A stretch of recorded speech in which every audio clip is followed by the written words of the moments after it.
for that point. Yet, let's go on to one of the questions that I found struck me because I really wasn't quite sure who was doing the writing. I recognize that you're a father, and there's a chapter written that is called Daddy, Do You Really Love Me? And the name of the young lady that wrote that chapter is Gwendolyn Nicole Scott. Is that your daughter? And if it is, what made you put her essay to you in your book? Because it is very detailed and I very personal, to the point where I thought you got to be a bigger man to be able to allow your daughter to hold a mirror in your face like that and tell you all your flaws and share that with the world. So I'll go back to, is that your daughter? And if it is, what made you decide to put her essay to you in the book? Well, I wasn't that big man because that's not my daughter. Oh, okay. That was a young lady that I met actually at work.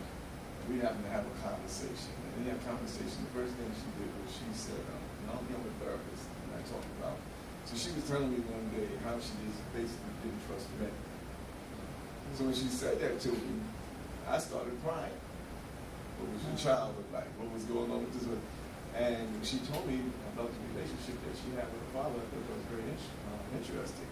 I can't articulate how emotions, or the emotions a daughter would have with their father, if their father was an unhealthy man, wasn't there for them, abandoned them, or neglected them. I wouldn't be able to because I'm not a daughter.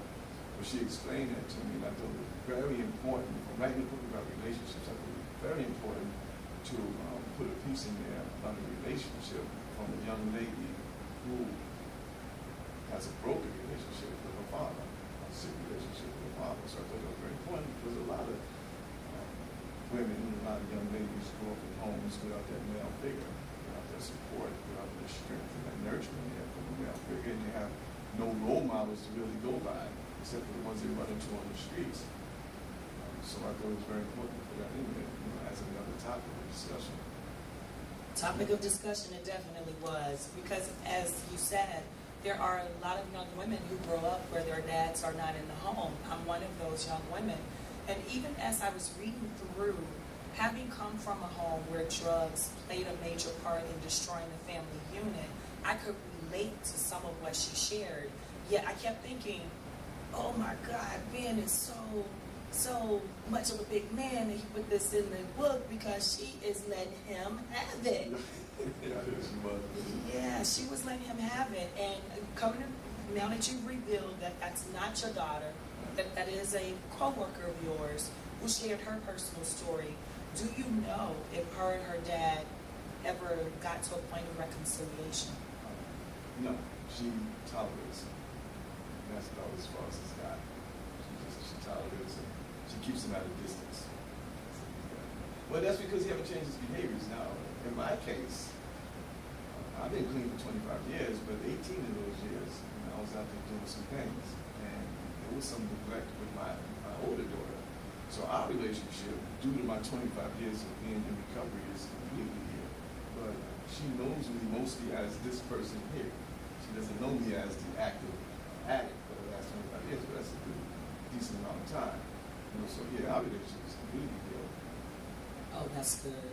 That's good. And I'm glad that you said your daughter knows the Benjamin Johnson of today. Right. She doesn't know that individual that was destroying the relationship, that was keeping Daddy from being in her life. And as Nicole said here, or Gwendolyn said, Daddy, do you really love me? That was a real powerful question.